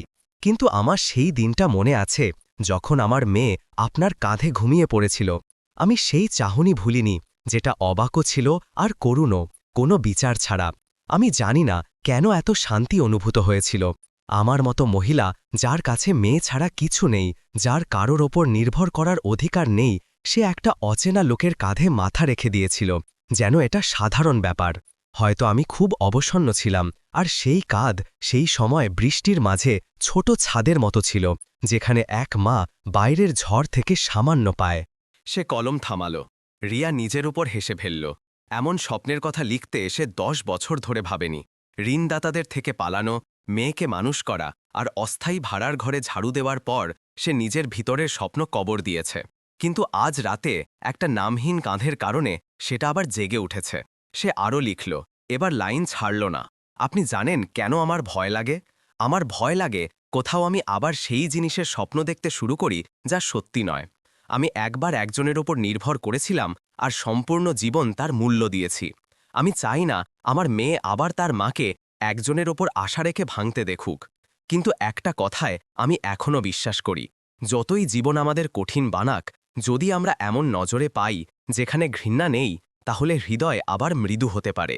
আমি এই চিঠি পাঠানোর জন্য লিখছি না, শুধু একটু অনুভূতি জমিয়ে রাখার জন্য, যেন একটা টিকিট, যাতে পরে আমি নিজেকে প্রমাণ করতে পারি যে একটা রাত ছিল যখন আমি কোনো উত্তরের আশা ছাড়াই কারোর জন্য ধুকধুক করেছিলাম। লিখে রিয়া কাগজটা ধীরে ভাঁজ করে ডায়েরির মাঝে রেখে দিল। সে একটা লম্বা শ্বাস নিল, নিজেকে শিশু মনে করে বকল, আর শয্যায় গিয়ে ঘুমন্ত মিষ্টিকে জড়িয়ে ধরল। তার মেয়ের মুখ এত শান্ত, যেন তার মায়ের হৃদয়ের উথাল পাথাল কিছুই জানে না। শুধু দিয়ার আলো এখনও টিমটিম করছিল, যা দেওয়ালে ধোঁয়াটে ছায়া ফেলছিল, ঠিক সেই মহিলার হৃদয়ের মতো। পরদিন সকালে যখন সে নাস্তা তৈরির জন্য তাড়াহুড়ো করে ঘর থেকে বেরোল, সে খেয়াল করেনি চিঠির একটা কোণা ডায়েরি থেকে বেরিয়ে টেবিলের নিচে পড়ে আছে। অর্জুন সেখান দিয়ে যাচ্ছিল। সে প্রিয়াকে স্টোররুমের চাবি জিজ্ঞাসা করতে যাচ্ছিল। অকস্মাৎ তার চোখ কাগজের খণ্ডে পড়ল। তুলে প্রথম তির্যক লাইন দেখল, লেখা কাঁপা কিন্তু সোজা, আপনি কে, আমি এটাও জানি না। সে এক মুহূর্ত থামল, সম্পূর্ণ চিঠি পড়ল। প্রতি লাইন তার হৃদয়কে অদ্ভুতভাবে ভারী আর হালকা করে দিল। কোনো অভিযোগ নেই, কোনো দাবি নেই, কারোর ওপর কোনো অভিযোগ নেই, ভালোবাসার কোনো উল্লেখ নেই, শুধু একটা ছোট সত্য অনুভূতি, যেন অন্ধকারে একে অপরের হাত ধরা। মুখ দেখার প্রয়োজন হয় না। অর্জুন চিঠি ভাঁজ করে তার ঘরের কাজের টেবিলে রেখে দিল। যখন সে বসল, তখন তার নোটবুকে একটা বাক্য লিখল। লেখা কাঁপছিল, কিন্তু হৃদয়ে সোজা। সেই সন্ধ্যায় অর্জুন চায়ের ঘরে বসেছিল। সূর্যের আলো কাঁচে চকচক করছিল। লক্ষ্মীমা ঢুকলেন, হাসলেন। আজ তুমি খুব নীরব। কিছু নীরবতাই উত্তর হয়। পাশের ঘরে রিয়া জানত না তার নামহীন চিঠি কেউ পড়ে ফেলেছে। সে এখনও ভাবছে এটা তার নিজের রহস্য। সে এখনও নিজেকে বোঝাচ্ছে, স্বপ্ন দেখো না, কিন্তু তার হৃদয়ে একটা ছোট ফুল ফুটে গিয়েছে। যদিও কেউ দেখেনি, কেউ ছিঁড়েনি, কেউ উত্তর দেয়নি। সকাল সকাল যখন দিনের প্রথম আলো উঠোনের সুপারি গাছের পাতা ছেকে আসছিল, রিয়া সবজির ঝুড়ি নিয়ে মূল বাড়ির দিকে যাওয়া ছোট গলি দিয়ে যাচ্ছিল। সে খোলা দরজার পিছনে সামান্য সরসর ধ্বনি হচ্ছে। আমি সত্যি বলছি, ওই মেয়েটার মধ্যে কিছু বিশেষ নেই, তবু অর্জুন সাহেব তার সাথে এত বন্ধুত্বপূর্ণ কেন? কি বন্ধুত্বপূর্ণ? কয়েকদিন ধরে খাবারও ওই তৈরি করছে। কোথাও কি তার ভাগ্য পরিবর্তনের চেষ্টায়? হ্যাঁ, একা মা আর এক বাচ্চা বড়লোকের বাড়িতে প্রবেশ করে পড়েছে। এটা কি কাকতালিয়া হতে পারে? এই ফিসফিস সাধারণ উঁচু ছিল না, কিন্তু রিয়ার বুকে সূঁচের মতো বিঁধল। সে ইটের দেওয়ালের পিছনে কয়েক সেকেন্ড থেমে গেল। হাতে ঝুড়ির স্ট্র্যাপ শক্ত করে ধরল, চোখ দরজার ফাঁক দিয়ে দেখছিল। ওপরের চাকরানীরা এখনও জানত না সে সেখানে দাঁড়িয়ে। তারা টেবিল মুছতে মুছতে কথা চালিয়ে যাচ্ছিল। অর্জুন সাহেব আগে কত শীতল থাকতেন, আর কাল ওকে জিজ্ঞাসা করছেন কমলের চা পছন্দ কিনা আর কি প্রয়োজন। একা মা হওয়ায় কি লাট পাওয়ার অধিকার হয়ে যায়? রিয়া চুপচাপ পিছনে ঘুরল আর ধীরে নিজের ঘরের দিকে চলল। সে কাঁদল না, শুধু তার হৃদয়ে একটা চিনচিনে আর অপমানের অনুভূতি উঠল। সে ভেবেছিল এত চেষ্টার পর জীবন একটু কম কঠিন হয়েছে, কিন্তু জেনেছে পূর্বাগ্রহ সব সময় এমন মানুষকে পিষে ফেলার জন্য তৈরি থাকে যে মাথা তোলার সাহস করে। সে ঘরে প্রবেশ করল, সবজির ঝুড়ি কাঠের টেবিলে রাখল আর অনেকক্ষণ নীরবে বসে রইল। চারপাশের পরিবেশ শান্ত ছিল, শুধু বায়ুর ধ্বনি ছোট জানালায় ধাক্কা হাতছিল। রিয়ার চোখ শূন্য ছিল। এই তিক্ত কথার জন্য, কাঁদার জন্য তার চোখে জল বাকি ছিল না। ঠিক তখনই অর্জুন গলি দিয়ে যাচ্ছিল। সে খোলা জানালা দিয়ে রিয়ার শূন্য চোখ দেখে থেমে গেল। সে কিছু বলল না, শুধু তাড়াতাড়ি লিভিং রুমের দিকে চলল, যেখান থেকে এখনও হাসি আর মজার ধ্বনি আসছিল। সবাই 1 মিনিটের জন্য এখানে এসো। তার গলা গম্ভীর হল, উঁচু ছিল না, কিন্তু সম্পূর্ণ মূল বাড়ি শান্ত করার জন্য যথেষ্ট। চাকরানীরা একে একে অর্জুনের সামনে দাঁড়াল। সামান্য ঘাবড়ে গিয়ে পরিবেশ অকস্মাৎ উত্তেজিত হয়ে গেল। আমি আজ সকালের কিছু কথা শুনেছি। সে প্রত্যেককে দেখল। কে শুরু করেছে জানার প্রয়োজন নেই, কিন্তু আমি স্পষ্ট করছি, আমি গল্প করা লোককে কাজে রাখি না। যার ভালো না লাগে সে আজই চাকরি ছাড়ে দিতে পারে। সম্পূর্ণ টিম চুপ হয়ে গেল। একজন কিছু বলতে গেল, কিন্তু তার চাহনি দেখে তৎক্ষণাৎ মাথা নিচু করে নিল। পরিবেশ খুব ভারী হয়ে গেল। এটা উঁচু গলার গলা হয়নি, কিন্তু সবার ওপর শীতল জলের মতো প্রভাব ফেলল। সেই সন্ধ্যায় রিয়া ছোট রান্নাঘরে বাসন ধচ্ছিল। তখন পরিচালক একটা কাগজের ডিব্বা নিয়ে এলো, যার ওপর সামান্য লাল রিবন বাঁধা। অর্জুন সাহেব দিয়েছেন, বলেছেন তার মা বলেছেন এই চা আপনার ভালো লাগবে। রিয়া ডিব্বা খুলল, ভিতরে হাতে তৈরি কমলের চা। এটা একটা বিরল চা, যা শুধু বিশেষজ্ঞরাই সঠিকভাবে তৈরি করতে পারে। কমলের সামান্য শান্ত করা সুবাস ছড়িয়ে গেল। প্যাকেটের সাথে একটা ছোট কার্ডও ছিল, ক্লান্তি হলে খেলে ভালো নিদ্রা হবে। রিয়া ঠোঁট কামড়ে ধরল, একটা ফুপিয়ে আটকানোর চেষ্টায়। সে বিশ্বাস করতে পারছিল না একটা সাধারণ উপহার তার হৃদয় এত ধুকধুক করাতে পারে। সেই রাতে মা মেয়ে গল্প পড়ছিল। মিষ্টি অকস্মাৎ ঘুরে জিজ্ঞাসা করল, মা, অর্জুন আঙ্কেল কি আমার নতুন বাবা? রিয়া থেমে গেল। সে তার ছোট মেয়েকে দেখল যে পাশে শুয়ে, তার চোখ স্পষ্ট, কোনো স্বার্থ ছাড়া। এই প্রশ্নটা তার অন্য প্রশ্নের মতোই সরল, কিন্তু এটা তার হৃদয়কে চেপে ধরল। না না বেবি, সে হাসল, আমি আর আঙ্কেল শুধু একে অপরকে চিনি। কিন্তু আপনি আঙ্কেলকে দেখে খুব হাসেন, মিষ্টি ধীরে বলল। আগে বাবাকে দেখে এমন হাসতেন। রিয়া জানত না কি প্রত্যুত্তর দেবে। সে শুধু মেয়েকে জড়িয়ে ধরল, মুখ তার দুধের মতো সুবাসের চুলে লুকিয়ে ফেলল। অন্ধকারের মাঝে সে অনুভব করল তার হৃদয় মৃদু হচ্ছে, কিন্তু সে আগের চেয়ে অনেক বেশি ভয়ও পাচ্ছিল। ভয় ছিল আরেক পা এগোলে সে এমন জায়গায় পড়বে যেখান থেকে ফেরার পথ নেই। সামনের ঘরে অর্জুন তার কাজের টেবিলের সামনে দাঁড়িয়েছিল, তার হাতে কয়েকদিন আগের সেই নামহীন চিঠি। সে আরেকবার উল্টে দেখল, তারপর মন দিয়ে ভাঁজ করে ড্রয়ারে রেখে দিল। মিষ্টির প্রশ্ন সে শোনেনি, কিন্তু তার মনে বায়ুর মতো স্বাভাবিকভাবে এলো। কে জানে কেন, সেও নিজেকে জিজ্ঞাসা করছিল, তার কি সত্যিই কারো সঙ্গের প্রয়োজন? পরদিন সকালে ওপরের বাড়িতে সবাই নীরবে কাজ করছিল, কোনো ফিসফিস নেই। রিয়া যখন গলি দিয়ে যাচ্ছিল তখন তার মাথা এখনও সামান্য নিচু ছিল, কিন্তু এবার চোখে লুকোচুরি নয়, সেই মানুষের দৃঢ় সংকল্প যে জানে সে ভুল নয়, শুধু শক্ত হয়ে দাঁড়ানোর প্রয়োজন। কমলের চায়ের ডিব্বা সে নিজের ঘরে নিয়ে এলো। প্রথম কাপ তৈরি করল। সুবাস সামান্য ছিল, কিন্তু একটা নতুন দিনকে কম ভারী করার জন্য যথেষ্ট। সেই সকালে কয়েকদিনের টানা বৃষ্টির পর আকাশ পরিষ্কার ছিল। সূর্যের আলো এত কোমল যে চোখে লাগছিল না, কিন্তু এত গরম যে কারোর হৃদয় খুলতে ইচ্ছে করে। অর্জুন একটা গুরুত্বপূর্ণ মিটিংয়ের জন্য কাগজপত্র তৈরি করছিল। সে ব্লেজার পরল, শার্টের কাফ ঠিক করল। তখন সে অনুভব করল তার বুক পকেটটা সামান্য ফোলা। অদ্ভুত, সকালে আমি এতে কিছু রাখিনি। সে হাত ঢুকিয়ে একটা পুরনো আর সামান্য ভাঁজ করা কাগজ বার করল। ভিতরে শিশুদের মতো লেখায় কয়েক লাইন। আঙ্কেল, আপনি বাবার মতো উদাস থাকবেন না, কারণ যে সর্বদা উদাস থাকে তার হৃদয় বৃষ্টির মৌসুমের মতো শীতল হয়ে যায়। আমার ভালো লাগে যখন আপনি হাসেন, যেমন মা আপনাকে দেখে হাসে। কারণ তখন আমাদের বাড়ি খুব গরম লাগে। নিচে ৩ জনের ছবি, একটা ছোট মেয়ে হাত তুলে, একটা মহিলা টুপি পরা আর একটা লোক শার্ট পরা যে দুজনের জন্য একটা ছাতা ধরে। অর্জুন স্তম্ভিত হয়ে গেল। সে কবিতাটা ২-৩ বার পড়ল। কিছু ধীরে তার বুকে ঢুকে গেল। শব্দ করছিল না, কিন্তু বিঁধছিল। তার কয়েকদিন আগের সেই মুহূর্ত মনে পড়ল, যখন সে পিছনের উঠোন দিয়ে যাচ্ছিল, তখন মিষ্টি দৌড়ে এসে তার পায়ে লেগে গিয়েছিল। খিলখিল করে হেসে তারপর তাড়াতাড়ি পিছিয়ে গিয়ে বলেছিল, দুঃখিত, আমি ভেবেছিলাম আপনি বাবা। সে তখন হেসেছিল, ধীরে তার মাথায় হাত বুলিয়ে চলে গিয়েছিল। সে ভাবেনি সেই ৩ বছরের মেয়ে এত কিছু ভাবতে পারে। অর্জুন ঘড়ি দেখল। কোম্পানিতে মিটিং ৩০ মিনিটেরও কম সময়ে শুরু হবে, কিন্তু গাড়িতে ওঠার বদলে সে নীরবে আকাশের দিকে চেয়ে রইল। তারপর ধীরে তার কাজের ঘরে ফিরে এলো। ব্লেজার খুলে কাগজের খণ্ডটা ড্রয়ারে রেখে দিল। সে ধীরে তার সহকারীকে মিটিং স্থগিত করার বার্তা পাঠাল। তারপর গাড়ির চাবি নিয়ে সোজা বাড়ির কাছে কমলের ঝিলের দিকে চলে গেল। ঝিলের পথ বাঁকা ছিল, সামান্য বায়ু তার চুলে বুলিয়ে যাচ্ছিল। সে গাড়ির জানালা খুলে দিল, যাতে বৃষ্টির পরের মাটির সুবাস আর পথের ধারের ফুলের সুবাস ভিতরে আসে। কত দিন হয়ে গিয়েছে সে নিজেকে শান্ত থাকার অনুমতি দেয়নি। সন্ধ্যায় অর্জুন বাড়ি আসেনি। যখন সে রান্নাঘরের দিয়ে যাচ্ছিল, তখন দেখল রিয়া ডাল গরম করছে আর কিছু সবজি ভাজছে। সে পুরনো টি শার্ট পরা, হাত দ্রুত চলছে, মুখে শান্তি। কিন্তু যখন চোখাচোখি হল, তখন এক মুহূর্তের জন্য একটু দ্বিধা দেখা গেল। রিয়া, সে থামল। আজ রাতে তুমি আর মিষ্টি আমার সাথে খাবে, আমার কিছু কথা আছে। রিয়া ঘাবড়ে গেল। আপনি কি বলছেন? শুধু বাড়ির একটা সাধারণ খাওয়া ভাবো, আমি পিছনের উঠোনে অপেক্ষা করব। অর্জুন বলে পা বাড়িয়ে দিল, তাকে অস্বীকার করার সুযোগ দিল না। খাবার সরলভাবে পরিবেশিত হল, টক ডাল, সবজি আর কাটা লাল লঙ্কা সহ ১ বাটি চাটনি। ৩ জন জামুন গাছের নিচে পুরনো কাঠের টেবিলের চারপাশে বসেছিল, যেখানে একটা লালটেনের পিত আলো প্রতি মুখে পড়ছিল। মিষ্টি খেতে খেতে তার স্কুলের গল্প বলছিল।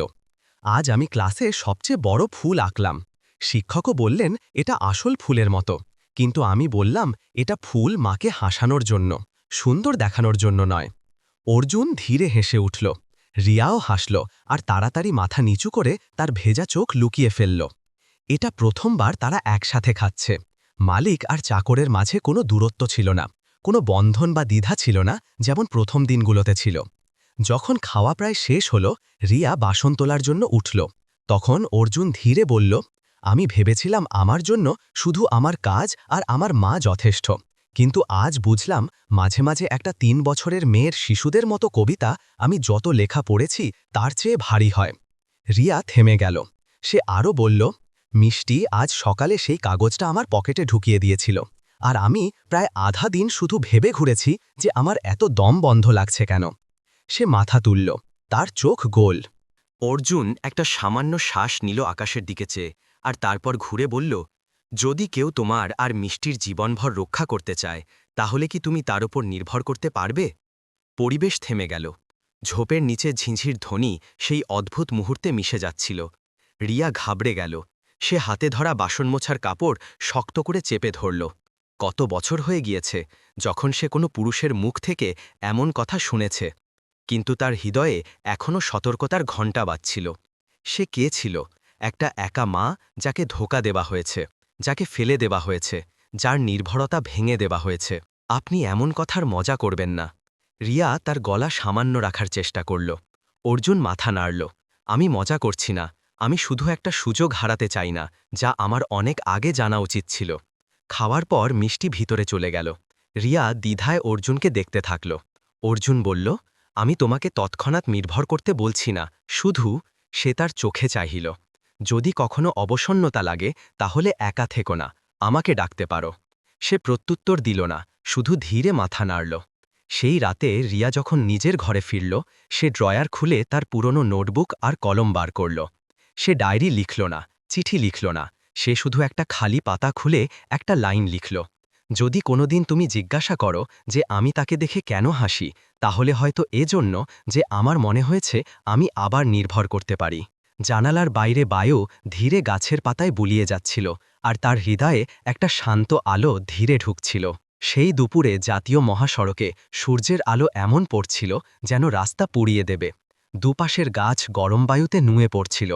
অর্জুনের বিলাসপূর্ণ গাড়ি একটা নির্জন বাঁকে অকস্মাৎ থেমে গেল। পিছনের বাঁ দিকের টায়ার এমন পাংচার হয়ে গেল যেন কোনো ধারালো জিনিসে চড়ে গিয়েছে। সে বেরিয়ে টায়ার দেখে ভ্রু কুঁচকে গেল আর টুলকিট বার করতে ডিকি খুলল।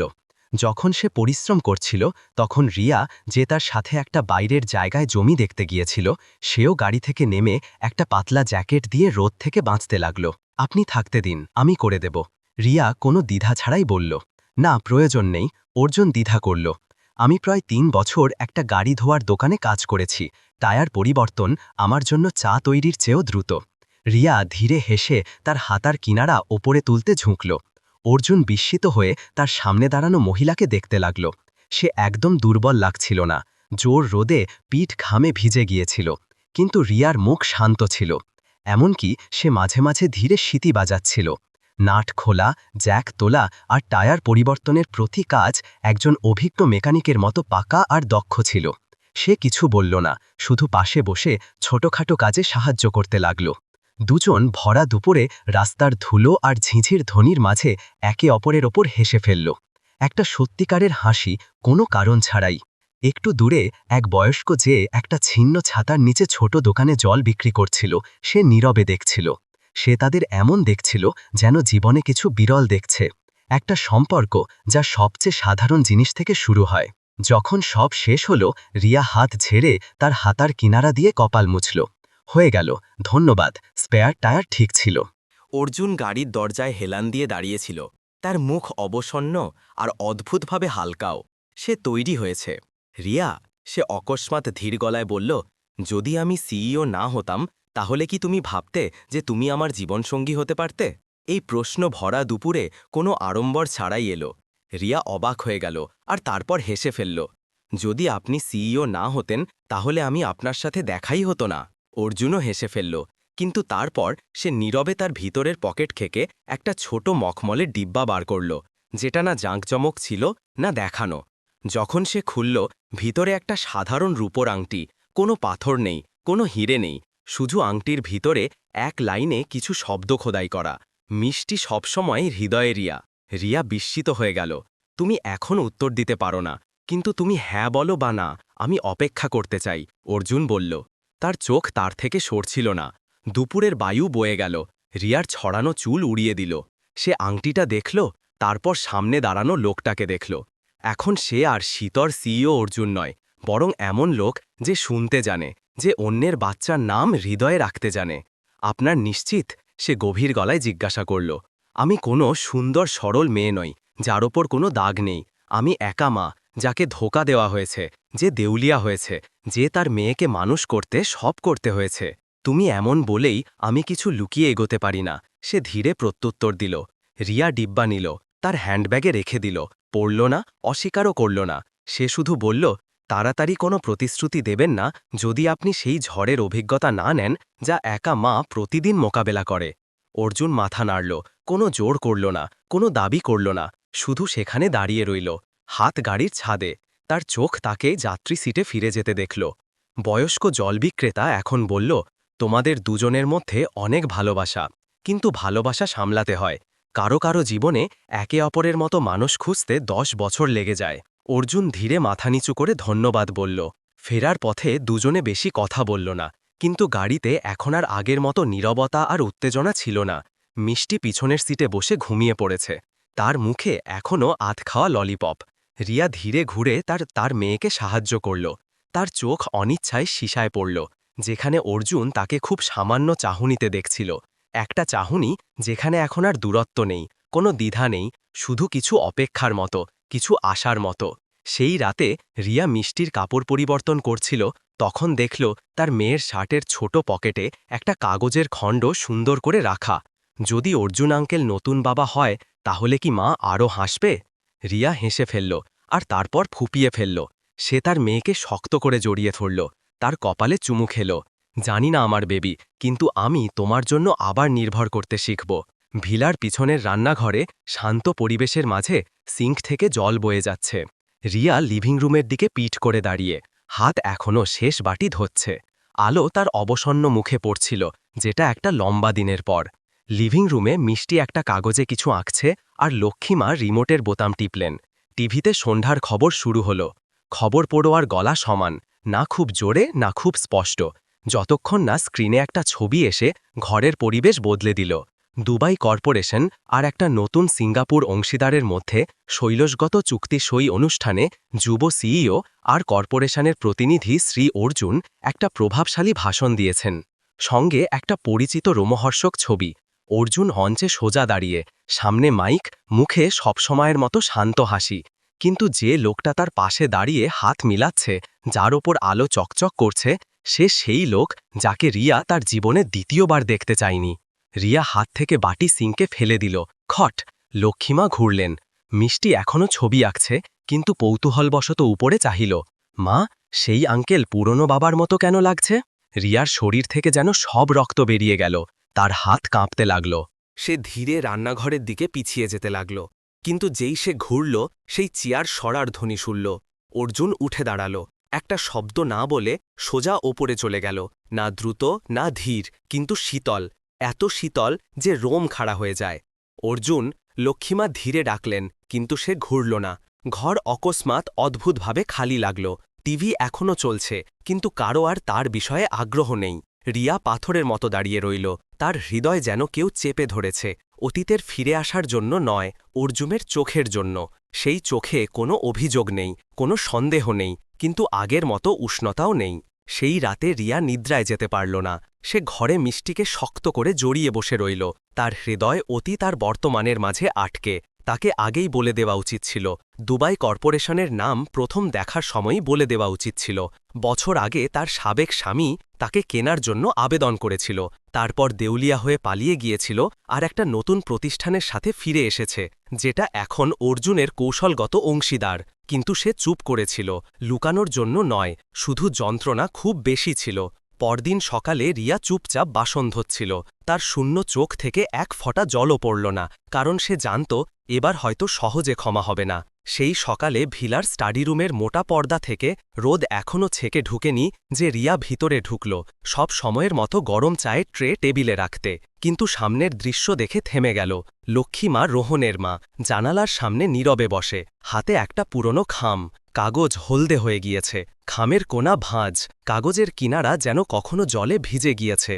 তার মুখ সব সময়ের মতো শান্ত নয়, একটা গভীর চিন্তা ঝলকাচ্ছে যেন। সেই চিঠি তার হৃদয়ে কিছু খুব পুরনো, খুব গভীর জাগিয়ে দিয়েছে। ধ্বনি পেয়ে তিনি ধীরে ঘুরলেন আর রিয়াকে দেখলেন। ভিতরে এসো বেটি। রিয়া ঘাবড়ে গেল। সাধারণত লক্ষ্মীমা তাকে রিয়াজি বলেন, কখনো এত আত্মীয়তায় নয়।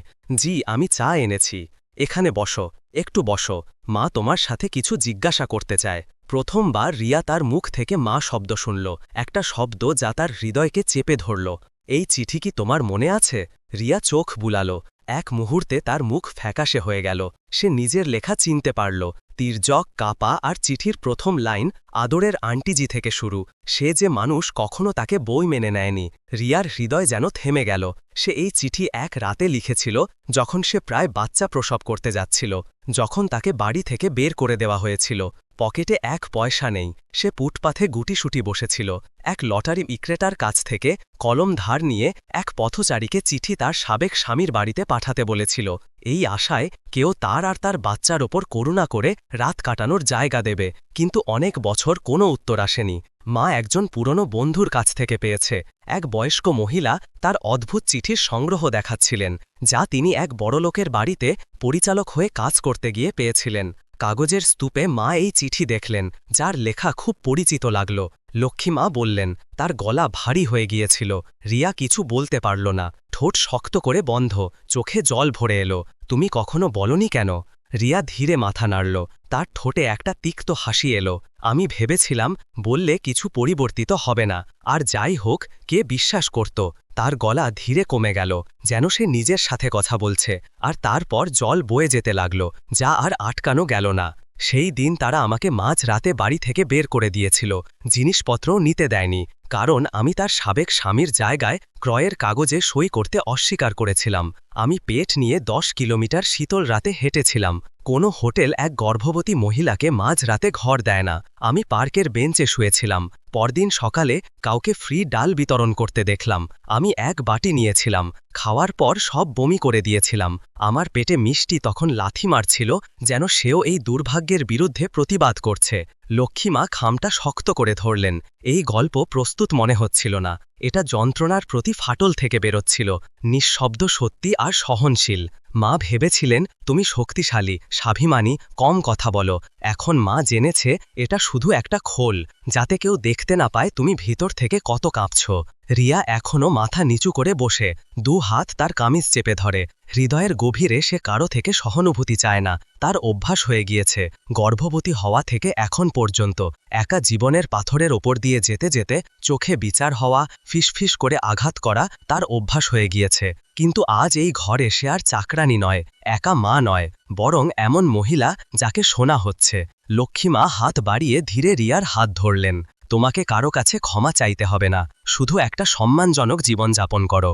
তুমি নরকের মধ্যে দিয়ে এসেছ, আর তবু এত করুণাময়। তোমার মেয়েকে এত ভালোবাসো, এটাই যথেষ্ট। রিয়া জোরে জোরে কাঁদতে লাগল। প্রথমবার তার জল রাতের মাঝে লুকানো নয়, দরজার পিছনে চুপচাপ নয়। তাকে দেখা গিয়েছে, সেই সামান্য হাতের স্পর্শে সেগুলোকে আদর করা গিয়েছে।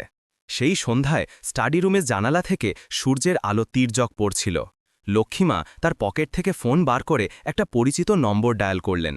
তার গলা কঠিন ছিল, কিন্তু রাগে নয়, সুজে স্পষ্ট আর দৃঢ়। তাকে ডাকো, এই ব্যাপারে মাকে দাঁড়াতে হবে।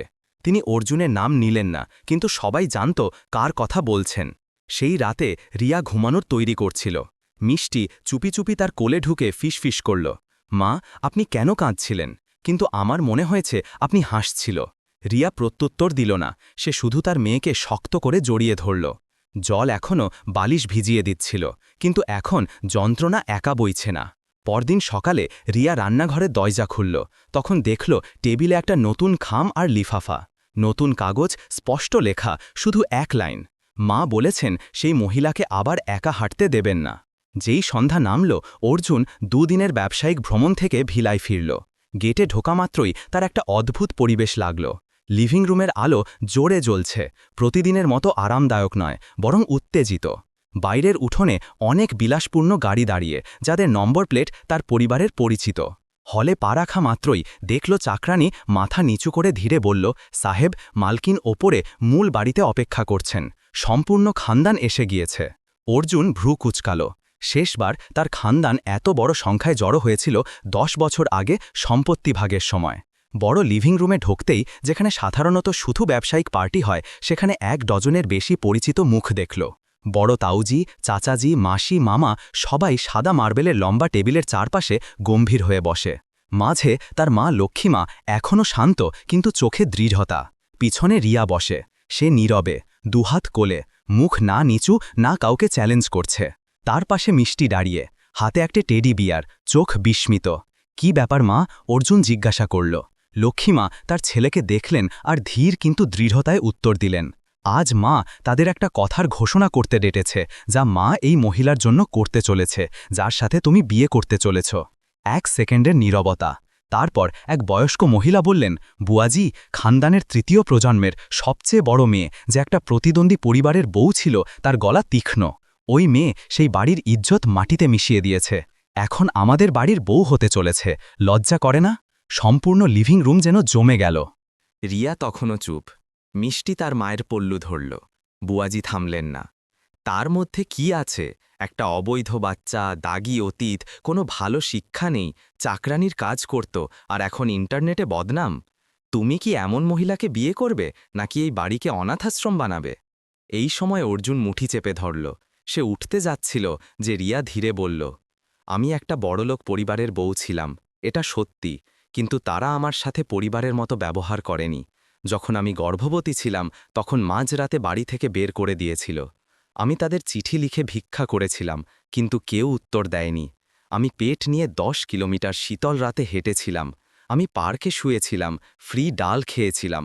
আমি গর্ভপাত করার কথা ভেবেছিলাম, কিন্তু এক মায়ের হৃদয় আমাকে অনুমতি দেয়নি। রিয়ার গলা কাঁপছিল, কিন্তু তার চোখ সোজা, দৃঢ় আর শক্তিশালী। আজ আমি কারো কাছে কিছু চাইছি না, আমার কারো করুণা লাগবে না। আমি শুধু একটা সাধারণ মানুষের মতো বাঁচতে চাই, এক মা হিসাবে, এক মানুষ হিসাবে, আর যদি সম্ভব হয় তাহলে এমন এক লোকের বউ হিসাবে যে আমার সম্মান করে। বুয়াজি টেবিলে জোরে হাত মারলেন। বেয়াদব, তোমাকে এই অধিকার কে দিয়েছে? লক্ষ্মীমা উঠে দাঁড়ালেন। আর একটা হাতের আঘাত, যেটা আরও শক্তিশালী আর নির্ণায়ক। আমি তাকে এই অধিকার দিয়েছি। সবাই তার দিকে ঘুরল। এই খানদানে কেউ গর্ভাবস্থায় রাস্তায় থাকেনি, কেউ অপমান সহ্য করে তার বাচ্চাকে বড়দের সম্মান শেখায়নি, কেউ চাকরানির কাজ করে নিজের স্বাভিমান বাঁচায়নি। রিয়া প্রথম। পরিবেশ শান্ত হয়ে গেল। লক্ষ্মীমা রিয়ার কাছে গিয়ে তার কাঁধে হাত রাখলেন। আমি তোমাকে বেটি বলি এজন্য নয় যে তুমি আমার নাতিকে জন্ম দিয়েছ, বরং এজন্য যে তুমি তার যোগ্য। যারা এখানে বসে ভাবছে তারা তার চেয়ে ভালো, তারা উঠে দাঁড়িয়ে বলতে পারে। কেউ বলল না। মিষ্টি ঘরের মাঝে এলো, তার টেডি বিয়ার উঁচু করে। চাচা চাচি, আমার মা জোরে কাঁদে না, সে শুধু ঘুমের সময় কাঁদে, আর যখন সে কাঁদে তখন আমার পেটে যন্ত্রণা হয়। প্লিজ মাকে আর ডাঁটো না। খানদানের এক মহিলা ধীরে তার জল মুছলেন। কেউ ভাবেনি সেই 3 বছরের মেয়ে ঘরকে এত শান্ত করে দেবে। যখন খানদানের মিটিং শেষ হলো, সবাই নীরবে চলে গেল। বুয়াজি শেষ ছিলেন যিনি উঠলেন। তার চোখে এখনও তিক্ততা, কিন্তু যখন রিয়ার পাশ দিয়ে যাচ্ছিলেন তিনি একটা বাক্য ছুঁড়ে দিলেন। সব এখনও শেষ হয়নি, এটা ভেবো না, একবার বেটি বলাতেই সব ঠিক হয়ে যাবে। আর তারপর আরেকজন পিছন থেকে বেরোলো। কেউ নয়, রিয়ার সাবেক স্বামীর চাচাতো ভাই। তার মুখ পাথরের মতো। অর্জুন রিয়ার কাছে এসে তাকে জড়িয়ে ধরল। লক্ষ্মীমা একটা লম্বা শ্বাস নিলেন। বাবা, আমি সব ঝড় থামাতে পারি না, কিন্তু অন্তত তোমাকে একা মোকাবেলা করতে দেব না। রিয়া মাথা নিচু করল। জীবনে প্রথমবার তার সত্যিই একটা সাহায্য পাওয়া গিয়েছে। চাঁদ নীরবে পাতার মধ্যে দিয়ে যাচ্ছিল। আজ রাতে ঝিলের বায়ু একটা ঝড়ের দিনের পরের শ্বাসের মতো শান্ত আর কোমল ছিল। অর্জুন নীরবে রিয়ার হাত ধরে ঝিলের ধারের পাথরের পথে ধীরে হাঁটতে লাগল। দূরে গাছের ছায়ায় দাঁড়ানো গাড়িতে মিষ্টি একটা টেডি বিয়ার শক্ত করে ধরে শান্তিতে ঘুমোচ্ছে। আজকের রাতটা কি অন্য রাত থেকে আলাদা লাগছে? সে ধীরে জিজ্ঞাসা করল। রিয়া চারপাশে চাহিল আর ধীরে মাথা নাড়ল। পিত রাস্তার আলো ঝিলের জলে পড়ছিল, এমন পরিবেশ তৈরি করছিল যা শান্ত আর যেন কিছু নতুন শুরু হতে চলেছে। অর্জুন ধীরে হাসল, তার চোখ দূরে চেয়ে। তুমি ভাবো, আমরা প্রথম বাসে দেখা হয়েছিল, তাই না? রিয়া বিস্মিত হয়ে গেল। সে ধীরে মাথা নাড়ল আর হাসল। অবশ্যই। এটা একটা কাকতালীয়ই ছিল। আমরা আগে একে অপরকে চিনতাম না। অর্জুন থামল। সে তার দিকে ঘুরল। তার চোখ অদ্ভুতভাবে গম্ভীর। আসলে তা নয়। সে পাথরের বেঞ্চে বসল, রিয়াকে পাশে বসাল। বায়ু তার সুন্দর বাঁধা চুলে বুলিয়ে যাচ্ছিল, তার গালে সামান্য অস্বস্তি তৈরি করছিল। অর্জুন ধীরে তার পকেট থেকে একটা পুরনো কাগজের খণ্ড বার করল, যেটা স্বচ্ছ প্লাস্টিকের থলিতে রাখা। রিয়া ভ্রু কুঁচকে দেখল, এটা তো একটা বিল। সে মাথা নাড়ল। প্রায় 1 বছর আগে আমি কোম্পানির কাঠের ফ্যাক্টরির কাছে একটা শ্রমিক বস্তিতে একটা পুরনো মুদির দোকানে ঔষধ কিনতে গিয়েছিলাম। যখন ভিতরে ঢুকলাম তখন এক মহিলাকে ম্যাগির প্যাকেট বাঁচতে দেখলাম, কিন্তু সে সাধারণ ক্রেতার মতো ছিল না। তুমি প্রতি প্যাকেট তুলে তার দাম দেখতে আর আবার রেখে দিতে। এতে তোমার 5 মিনিটের বেশি লেগেছিল। তারপর তুমি সবচেয়ে সস্তা 2টো প্যাকেট আর একটা ছোট সয়া সসের বোতল নিলে। অর্জুন একটু চুপ করে থেকে বলল, আমি তোমার পিছনে দাঁড়িয়েছিলাম, কিন্তু তুমি খেয়াল করনি। তখন আমি তোমাকে পিছন থেকে দেখলাম, চিকন শরীর, ঘেঁষা হাতা, এলোমেলো চুল। কিন্তু যখন তুমি বাইরে সাইকেলে অপেক্ষা করা তোমার মেয়ের দিকে ঘুরলে, তখন তোমার চোখ কোমল ছিল। কে জানে কেন, সেই ছবি আমাকে অনেক দিন বিরক্ত করতে থাকল। এমনকি দোকান থেকে বেরোনোর পর আমি দোকানদারের কাছ থেকে তোমার বিল চেয়ে নিয়েছিলাম। কোনো কারণে নয়, শুধু ভয় ছিল যদি আমি সেই মুখ ভুলে যাই তাহলে অন্তত একটা চিহ্ন থাকবে। রিয়া চুপ হয়ে গেল। তার হাত কোলে ধীরে কাঁপছিল। অর্জুন মাথা নিচু করল। তার গলা গভীর হয়ে গেল। তারপর আমি অনিচ্ছায় তোমাকে অনুসন্ধান করতে লাগলাম। তোমার নাম জানতাম না, না কোথায় থাকো। কিন্তু যখনই সার্ভে মিটিং বা কাজের জন্য বাইরে যেতাম আমি চারদিকে চাহাতাম এই আশায় হয়তো সেই মুখ আবার দেখা যাবে। সে মাথা নিচু করল, তার গলা গভীর হয়ে গেল। সেই দিন পর্যন্ত যখন আমি বাসে উঠলাম, জানালার কাছে বসা তোমাকে দেখলাম, আমি তৎক্ষণাৎ চিনতে পারলাম। কিন্তু আমি তোমার পাশে বসিনি, কারণ জায়গা ছিল না। বরং আমি ইচ্ছে করে সেই সিটের কাছে দাঁড়িয়ে কারো উঠার অপেক্ষা করছিলাম। রিয়া মাথা নিচু করল, তার চোখের কোণে জল এলো, তার গলা ধীরে কেঁপে উঠল। তাহলে আপনি শুরু থেকেই জানতেন আমি কোনো বিশেষ নই, শুধু এক গরিব অগোছালো মা যে তার কঠিন জীবনের সাথে লড়ছে। আপনি আমাকে কেন বেছে নিলেন? অর্জুন ধীরে তার হাত চেপে ধরল। সে তৎক্ষণাৎ উত্তর দিল না, শুধু তার ভিতরের পকেট থেকে একটা ছোট মফমলের ডিব্বা বার করল, যেটা কোনো চকচকে রং নয়, কোনো দেখানো নয়। সে ঢাকনা খুলল, ভিতরে দুটো ছোট রূপোর আংটি, যার ওপর খুব সুন্দর করে তির্যক অক্ষরে লেখা মিষ্টি অর্জুন, কারণ তুমি সেই মানুষ যাকে আমি আমার প্রতি পারিবারিক খাওয়ায় যোগ করতে চাই। প্রতিবার যখন মিষ্টি স্কুল থেকে বাড়ি আসে, প্রতি রবিবার সকালে যখন আমরা একে অপরের জন্য কফি তৈরি করি, আর এবার এটা বিয়ের প্রস্তাব নয়, বরং একটা আমন্ত্রণ। তুমি কি আমার সাথে একটা পরিবার তৈরি করতে চাও? রিয়া তার মুখ হাত দিয়ে ঢেকে ফেলল। সে কাঁদতে লাগল। এটা দুঃখের কান্না নয়, বরং সেই মানুষের কান্না যে নির্ভরতা হারিয়ে ফেলেছিল। আজ তার মনে হলো কেউ তার ওপর সম্পূর্ণ নির্ভর করেছে। সে মাথা নাড়তে যাচ্ছিল যে তার পকেটে রাখা ফোন বেজে উঠল। স্ক্রিনে একটা নাম যা তাকে স্তম্ভিত করে দিল, বিজয়। ফোন তোলার সময় তার হাত কাঁপছিল। একটা শীতল পুরুষের গলা এলো। আমি আমার মেয়ের সাথে দেখা করতে চাই। ঝিলের সম্পূর্ণ পরিবেশ যেন জমে গেল। অর্জুন প্রতি শব্দ স্পষ্ট শুনল। তার উষ্ণ চোখ শান্ত হয়ে গেল। রিয়া স্তম্ভিত হয়ে গেল। তার হাত ঢিলে পড়ে গেল। অকস্মাৎ আসা বায়ু সাধারণের চেয়ে শীতল ছিল। অর্জুন ধীরে আংটির ডিব্বা বন্ধ করে দিল। না ক্রোধ, না দুঃখ, শুধু ধীরে বলল, আমি অপেক্ষা করতে পারি, কিন্তু তোমাকে নির্ভর করতে হবে যে তুমি এখন অতীতের ঋণী নও। রিয়া তার হাত ধরে ফেলল, কিছু বলল না, শুধু রাস্তার শেষে লাগানো আলোর দিকে চাহিল, যেখানে গাড়ি দাঁড়িয়ে আর যেখানে তাদের মেয়ে ঘুমোচ্ছে। সে জানত না একটা নতুন ঢেউ আবার উঠে গিয়েছে। শপিং মলের গ্রাউন্ড ফ্লোরের ক্যাফে পিত আলোয় ঝকঝক করছিল। জাঁকজমক স্যুট, সঠিকভাবে রাখা এসপ্রেসোর কাপ, সুন্দর করে সাজানো ওয়েটার যেন কোনো বিজ্ঞাপন থেকে বেরিয়ে এসেছে। রিয়া ভিতরে ঢুকল। সে একটা সাধারণ ব্র্যান্ডহীন লম্বা ড্রেস পরা, যেটা সোজা, সামান্য মেকআপ আর চোখ সতর্ক। সে কাঁপছিল না, অবাকও হয়নি, পিছিয়ে যায়নি।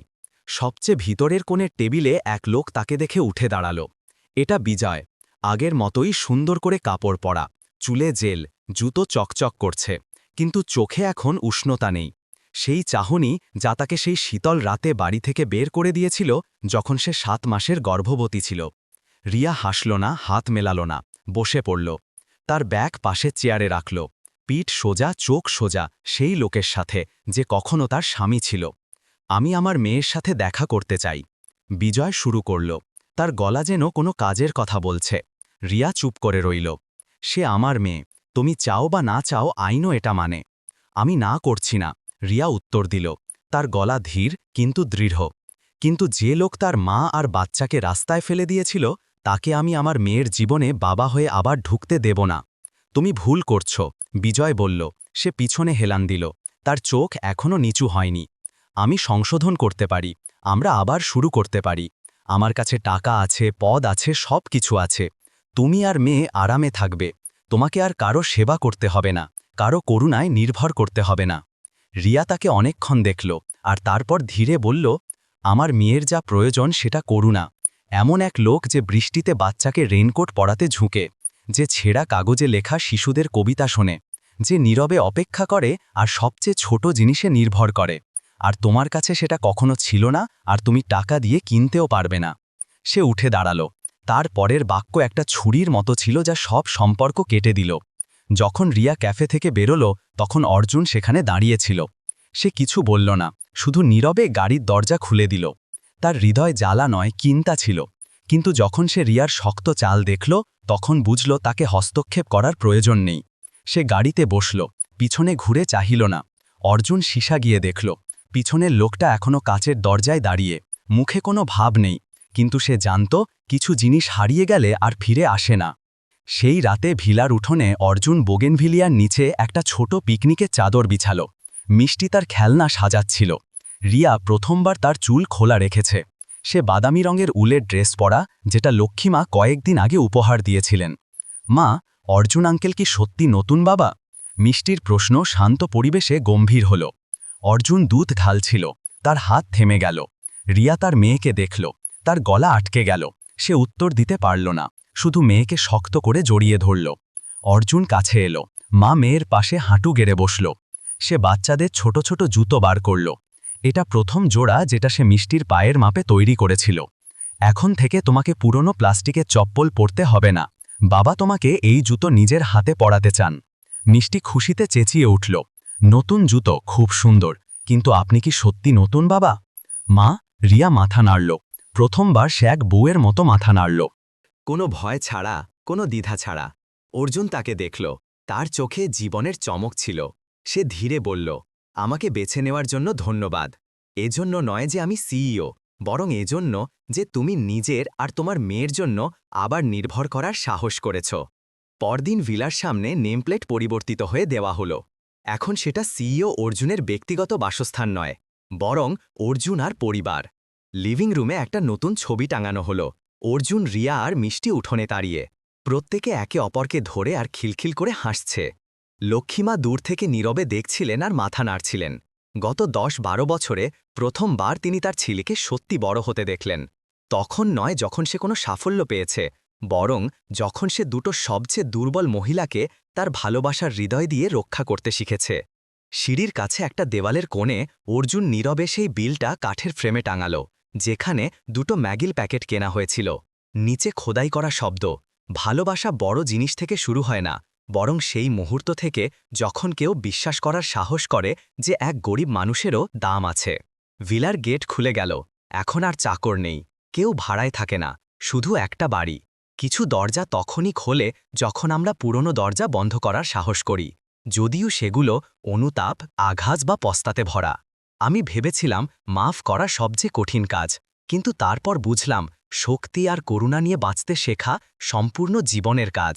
রিয়ার গল্প দিয়ে আমার বোঝা গেল, এক মহিলাকে তার জীবন বাঁচাতে এক বড়লোক লোকের প্রয়োজন নেই, বরং এমন এক মানুষের প্রয়োজন যে খালি হাতেও সঙ্গে চলার জন্য যথেষ্ট ভালোবাসে। আর মাঝে মাঝে যাকে আমরা কাকতালীয় ভাবি, সেটা আসলে ভাগ্যের একটা পরীক্ষা, তাদের জন্য যারা করুণায় বিশ্বাস করার সাহস করে। তাহলে আপনার কি মনে হয়, আপনি কাকে বেছে নেবেন, টাকাওয়ালা মানুষ না হৃদয়ওয়ালা মানুষ? আপনার মনে হয় একটা পরিবারকে সত্যি কি লালন করে, সম্পত্তি, প্রতিষ্ঠা না মানবতা? আপনার মতামত নিচে ছেড়ে দিন। যদি এই গল্প আপনার চোখে জল এনে দেয় বা ভাবতে বাধ্য করে, তাহলে দয়া করে 1 নম্বর কমেন্ট করুন, যাতে আমি জানতে পারি আপনি শেষ পর্যন্ত দেখেছেন। আপনি এই ভিডিও কোন রাজ্য থেকে দেখছেন, আমি জানতে চাই আপনি কোথায় থাকেন। আর যদি আপনার এমন গল্প পছন্দ হয় যা সাধারণ অনুভূতিতে ভরা কিন্তু খুব সত্যি, তাহলে আজই চ্যানেল সাবস্ক্রাইব করুন, যাতে আপনি আপনার হৃদয় ছুঁয়ে দেওয়া কোনো যাত্রা মিস না করেন। কারণ এই জীবনে প্রত্যেকে এমন একটা বাড়ির অধিকারী, যার বড় হওয়ার প্রয়োজন নেই, শুধু ভালোবাসায় ভরা হলেই চলবে। বন্ধুরা, আপনারা সবাই আমাদের কোথা থেকে শুনছেন, কমেন্টে অবশ্যই বলবেন। আজকের এই গল্প আপনার কেমন লাগলো? আপনার মত আমাদের অবশ্যই দিন। আমরা প্রার্থনা করি আপনারা যেখানেই থাকুন সবসময় নিরাপদ আর খুশি থাকুন। যদি আপনার কাছেও এমন কোনো হৃদয়স্পর্শী গল্প থাকে, তাহলে আমাদের সাথে অবশ্যই শেয়ার করুন। আমরা আপনার গল্পের অপেক্ষায় থাকব।